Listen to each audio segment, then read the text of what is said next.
Christoph Horstel's on the line now. Let's talk about something completely different. Germany is considering deploying up to 170 soldiers as part of the NATO mission to set up those Patriot air defence missiles on the Turkish border with Syria, despite more than 60% of Germans being against the move, according to a poll last week. More now than with government and business consultant Christoph Horstel in Berlin. I gather he's on the line. Hi, Christoph. Good to see you tonight. Hi there. Is Germany trying to show it's a faithful NATO member? Then why is it getting involved like this? Well, what we have here is that our Chancellor, Mrs. Merkel, is obviously preparing for a battle about power in Germany next year. That's the election campaign, which is starting internationally by over-fulfilling and prematurely fulfilling Washington's wishes by sending a Patriot system or two of these batteries to Turkey, which is completely against the will of the people. And 60%, by the way, is, I think, not the correct figure. It should be 70%, but I think there was a little change in the background, in the back office of that institution that made the poll. The deployment of German and Dutch Patriot systems is due to be voted on them by those nations' parliaments later this week. Will Germany ignore its people's sentiments, do you think? Again, please? That the proposal to bring in those missiles is due to be voted on by the parliaments later this week. Do you think Germany will ignore the sentiments, the German population? You see, this is a regular tradition nowadays that the parliament overrides the wish of the people. So many people here do not trust the parliament, they do not trust the government, and they do not trust the media.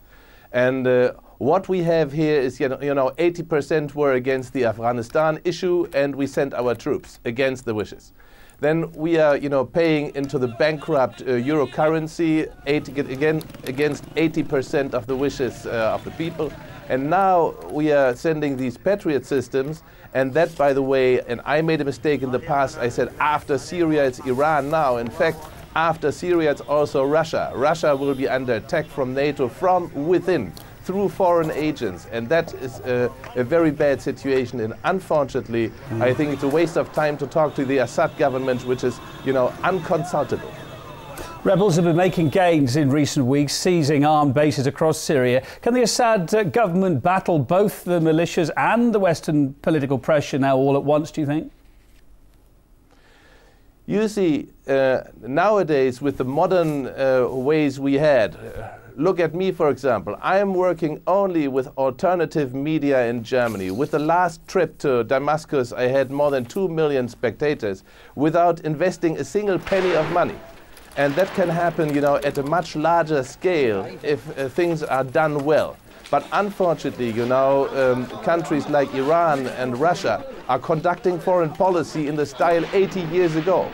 And they have nothing to, you know, as a counterweight to what NATO is doing within Russia, within Iran, and of course within Syria, militarily so. We have talked about this at length in the past.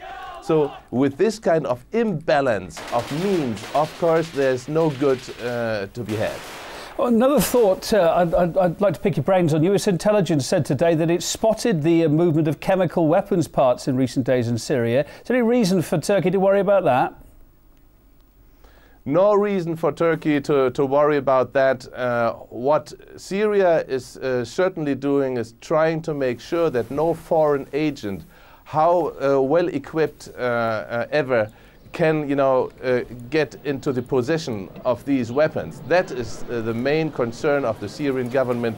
Of course, they're not planning to use it against foreign enemies in their territories, no way. And all these things are, I think, kind of invention of foreign and Western propaganda. All right, thanks ever so much for your thoughts, Christoph Horstel. It's appreciated.